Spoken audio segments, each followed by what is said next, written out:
My family members are hardcore Christians, and my brother Ross and I had always been on bad terms. It extended to adulthood, and I stopped talking to him after he mistreated my fiancé, Adam, and I uninvited him to our wedding. Adam and I got engaged in 2019. We set a date for our wedding, which is on October 9th. Tim announced his girlfriend was pregnant days ago, and our parents went crazy and demanded they get married next month. Tim agreed under the condition that he choose which day the wedding would be. My parents agreed, even though they're funding the entire thing. I got a call from my uncle saying Tim is getting married on October 9th. I was shocked because this date was my wedding date. I knew he did it deliberately after I uninvited him from my wedding, and I had no intentions of attending his, but I went to see what the deal was. Adam refused to meet me at my parents' house, saying, "You take care of it and get back to me." I found most of my family there, including Tim and his girlfriend. I brought up the date and asked who chose it. Tim's girlfriend lied, saying my parents did, but my dad pointed saying Tim did. I asked Tim why he chose the date to be the same date as my wedding. He made a face and said to me, "This is a free day," since he never planned on attending my wedding, so he thought that date fits. I explained I worked for 2 years to invite and include everyone, and that I chose this date first and wanted my family there. He shrugged, saying it's not his problem if people choose to attend his wedding over mine. I spoke to Mom and she said I needed to move the date since Tom has to get married fast, as his girlfriend is in her 3rd month and they have no time. I explained how much I'd lose since I already paid for the venue, invitations with original dates, and spent money on the menu and flowers. I pointed out that Tim chose this date to spite me and divide the family and suggested they change his wedding date since they are having it at their house and paying for everything. Mom said she couldn't since they wanted a wedding in October, and Tim and his girlfriend find it fair to choose the day. Tim said I should quit making this a competition of who gets married first, but I said this wasn't the case, and I just wanted all my family at my wedding. Mom said if you really want the whole family at your wedding, then you'll agree to move the date. You waited 2 years, can't you wait a little longer? My aunt agreed, but I thought it was illogical to expect me to move my wedding date and then threaten not to come if I didn't. So I got into a fight with Tim and left. If I want them at my wedding, my parents said I should postpone the date and shouldn't blame them for not attending if I stick to my original date. Well, I hope your SO has a nice family. They are showing you where you rank and what they think of you.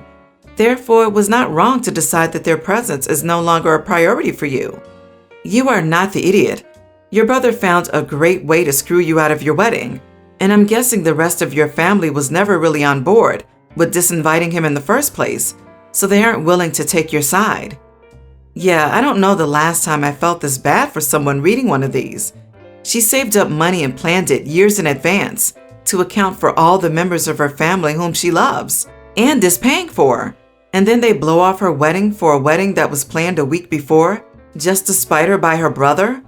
Frankly, if my family blew me off in this manner, I would legitimately cut them out of my life and try to build a new family with my fiancé and their family and not talk to mine ever again. I certainly wouldn't be consulting a third party to see whether or not I was an idiot. Not the idiot. I'd suggest fighting fire with fire. Spread the good word before the wedding about the growing family. Bet your religious family will be so happy to attend their wedding after knowing it's a hurried wedding, especially because the bride is pregnant. Oh, spread the word that you will have much better food and drink than brother's hastily planned crap fest. His family, Tim, didn't want to impose, but consider buying some baby supplies for wedding gifts. They're going to need them soon. Love this idea. Tell everyone they are expecting, and also get everyone on your side to confirm which wedding they will be attending so you can change the numbers and invite other people. Stick with your wedding date, enjoy your day, and don't change it for anyone. Can I also just add that their logic is bogus? Hardcore Christians aside, they've already done the thing they were meant to wait on. Getting married after the fact isn't some theological loophole. The only way I see to maintain dignity is to carry on. People who cancel or choose your brother's wedding instead need to understand you will think differently and poorly of them, and I would go low or no contact as you deem fit. Whatever their reasons, who know what they think of you? I hope you have a great wedding, surrounded by people who really care about you and respect you, even if there's no one from your family. I, 27 male, inherited a house from my parents after their death. Without consulting my wife, I wrote it off in my daughter's toddler name, 23. My daughter will get it after she's 21 years old, i.e., she gets a job that makes her financially independent. Until then, it will be in my guardianship, and in case of my death, the guardianship will be transferred to her godparent, my best friend, or my lawyer. No one except me, my daughter, and my lawyer can access the money within it. In case of her death, my lawyer will look into transferring it to someone else. The godparent cannot withdraw the money without the explicit permission of one of my siblings as a witness, and even with their permission, it has to be used entirely for my child's immediate needs only. In addition, I have multiple witnesses on the agreement/contract, so it's an extremely lengthy process to take out money if you do not have a legitimate reason concerning my child. My wife says I should have thought of her first instead of my daughter's godparent. I told her that inheritance is not a marital property, and I did not require consulting her about my inheritance. We had a prenup stating that inheritances are not marital property. She used her entire inheritance the way she deemed fit, and I want the same with my money. So, am I the idiot here? You are the idiot, not because of what you wanted to do regarding the house, but because talking to your wife is not about asking permission, but is working as a team to build a life together. Communication is key, and you just proved to your wife that her opinions and feelings on the matter are so insignificant, you didn't even bother to tell her. It's worse than that. He doesn't trust that she will care for his daughter at all. She is not someone whom he thinks can be trusted to keep his daughter's best interest at heart. So why are they married then? It seems that is what's bothering his wife too. Not the arrangement, but that he thought the godparent should be taking care of the girl before the bio mom. She is the mother of that baby. This behavior is insane to me. You are the idiot. She's right. You should not make these big decisions without first talking to your wife. You are married. You don't just do these things without a conversation. That is her child too, and she deserves input. What she said about you trusting her is 100% correct. So why do you trust the godparent over your wife? It sounds to me like you don't know the meaning of a partnership. This is directly related to her child. She deserves to have a say. I had to read a couple of times before I could understand why you would take this bizarre decision. I mean, you keep claiming that you want your daughter's future to be secure, and in case you die, your marital contract with your wife will end, and all the other endless nonsense that you want to give to everyone. The answer lies here. You wrote she did what she wanted with her inheritance. You're bitter that she didn't consult you and came up with this whole facade to get back at her, because who in the world thinks that a godparent cares more about a kid than their mother? Who trusts a godparent to care more about a kid than their mother? Especially because you never provided any hints that she's ever been abusive. You not only wanted to do this without discussing it with her, but you also wanted to hurt her so badly that even after your death, she isn't responsible for your inheritance because she didn't consult you when she had hers. You may have intended the property to go to your kid all along, but every decision you took was not with your kid's best interest at the heart of it. Instead, every decision you make was part of a carefully thought out revenge plan to get back at your wife for doing what she wanted with her inheritance. If this kind of scorekeeping is what your marriage is about, please end it. It's not doing anybody any good. You are the idiot, OP. So I, female 25, recently gave birth to my daughter.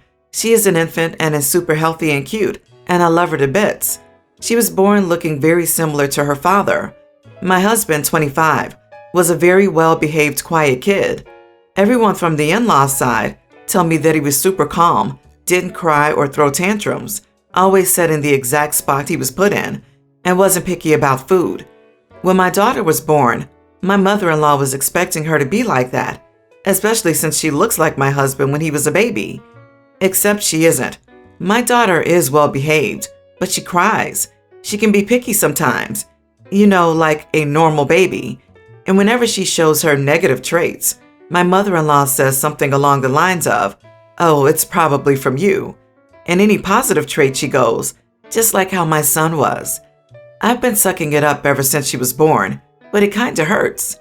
When my daughter started solids and didn't like certain things, my mother-in-law goes, "My son always ate whatever was offered to him, so it's from your side of the fam." When my daughter cries or throws tantrums, "Oh, my son wasn't like that. He never cried. You probably cried a lot when you were at that age." When my daughter developed a habit of putting toys in her mouth, "None of my sons ever put anything in their mouths like that. It's probably from your side of the fam." And it goes on and on. Countless little harmless comments are thrown around like this. It's been building up in my head. The last straw was, now that she has started to grab furniture, etc., and is getting up on her own, my mother-in-law went, "My son was walking on his own at this age. You were probably a slow walker, and that's why she can't do it." I flipped out and told her to stop associating all of my kids' negative traits with me and my husband's positives. I told her it's rude and grabbed my kid and went to my place. My husband thankfully took my side and agreed it was not right, but my phone is now being blown up with texts from my in-laws saying that I overreacted. And now my mother-in-law is sitting there crying. Am I the idiot? Not the idiot. Let her sit there and cry. She's upset that she got called out, not because she has any remorse. She's now trying to guilt trip you. Information diet and restricted access until she can respect your boundaries. I doubt your husband was as good. Who uses that as a term about a baby? No babies are good all-around babies. Even my daughter, who is exceptionally calm compared to other babies her age, still has her bad days. They're babies. Tell her to get over herself and learn to respect people again. Again, not the idiot. I'm a mother of 2 and pregnant. My family's doctor's nurse repeatedly calls me mama, whether I come in about my pregnancy or for one of the kids. I tried gently correcting her to my name, but she'd give me a look and keep it up the next time. I asked her to be called by my name, to which she said she was just being nice and I didn't need to be rude. I said I didn't mean to be rude, but I have a name and I'm only a mother to my kids. She tried arguing that it's nice of her to call me that and that I should be proud and happy I'm a mama. Mama, not even sure, and that she's calling me that. So I also told her that when it's needed to address me as a parent, she can call me mother because I don't like variations of the word. She said that's terrible because only kids who don't love their mothers call them that, and that normal families use mom or mommy or mama, etc. But we're not native English speakers, and my kids call me mother in our language, which is for us normal and common. So I prefer the direct translation because words like mommy and mama, etc. don't mean anything to me. I wouldn't have said this otherwise. I'd let it go, as it's probably a normal word to her. But I figured if we already have tension, we might as well get this out of the way. The doctor heard us and told her to call me what I told her. But during the appointment, she said it was strange what I requested, and she saw why the nurse was angry about it. I told her I stood by what I said, and she also seemed unsatisfied. My husband says I was unnecessarily rude as well, and so does my sister. She agrees I should be happy to be called so. My mom says she's glad for me because she always hated that too, but never found the voice to speak up. Not the idiot. You should be called your name in a professional environment, particularly when you ask to be called by your name. If the doctor cannot understand this, it is time to find a new doctor. Agree. It's also culturally insensitive to insist on using mama with someone whose culture doesn't use that word. The nurse is forcing OP to conform to her cultural norms. If I have friends calling their parents or grandparents something in another language when speaking English, I use that term when I mention their family members. It's very easy. Not the idiot. I kind of hate that too. Mama is something my baby can call me. Anyone else calling me that, as if that's just who I am now, is weird. And this nurse is doing way too much. This affects her in no way. Imagine if this was done to any other condition other than pregnancy. Your doctor walks into the room like, "Hey, tonsillitis." Since having kids, I have had people in social and professional settings address me as mama, and I hate it. I didn't give birth to these people. I have a name and an identity outside of motherhood. I love my children deeply, and you know what? Wanting to be called by my name by people in no way reduces my love or pride for my kids. For my parents' anniversary, I had decided to treat them, my siblings, and our own families on a trip across Europe. My mom tends to invite people to events and even vacations that we plan without telling us. As a result, it means that the plans we have for the vacation get thrown off course. She does this all the time, despite us telling her that she needs to stop because it throws off plans. She also expects us to foot the bill of the guests that she invited. My sister calls me and tells me that our mom invited another family member to the trip without me knowing. My mom told the family member that I would be paying for them to come along. Also, that I'd be paying for them the entire time there. The family member apparently accepted the invite and even thanked me through a text message, saying my mom told them that I insisted they come. Every time my mom does this, it puts not only me, but my siblings and my dad in awkward situations. Reason being that we come off as idiots for suddenly revoking invites or that we don't want the guests to come. It frustrates my mom, who says that we embarrass her.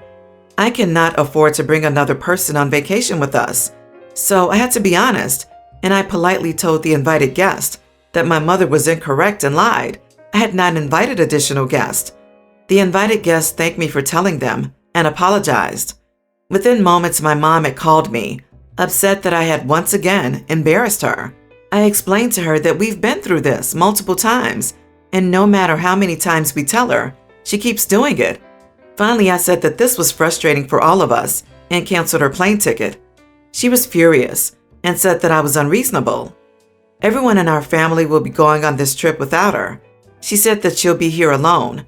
I told her to just go stay with the guests that she invited since she wanted them on the trip so bad. She said she was hurt and just hung up on me. I feel bad, but planning a vacation is stressful enough. Am I the idiot? Not the idiot. I'm trying to comprehend the sheer audacity it takes to invite somebody else on a vacation that she's not paying for and expect you to pick up the bill. I would have uninvited the mom and then invited the other family member in her place to be petty. LOL, if I like them enough. Not to mention that, who just accepts a fully paid trip from someone else without even speaking to that person first? Surely you'd say, I've been told about this trip that you're apparently paying for. Is that right? Because it seems massively generous. Not just, thanks, I'm in. It is very telling that the entire family, even OP's father, is content to leave the mother behind. The father did not raise an objection to his wife not coming. On the contrary, he's probably looking forward to the time away from her. Everyone's the idiot here. This is a trip you planned for your mom and dad for their anniversary, and now you're leaving her behind as a power play, but still taking your dad for their anniversary. Your mom shouldn't be inviting people without permission and expect it to be at your expense, but your reaction seems equally uncouth. Agree. Everyone's the idiot here. Sure, your mom was in the wrong inviting someone on the trip on your dime. It's annoying and rude. She comes off as entitled, but this is next level petty and a bit cruel and disproportionate. I get the annoyance, but this seems more like a hate response, a get even response, a nuclear response. So I'm wondering, do you hate her this much to go without her? Did I miss the other terrible stuff that she does to you? Will your dad and the rest of your family be happy on this trip without her? So what about your siblings? Are you and your siblings about to go low or no contact? I just don't see a way back for you all to having a relationship if you all really go without her.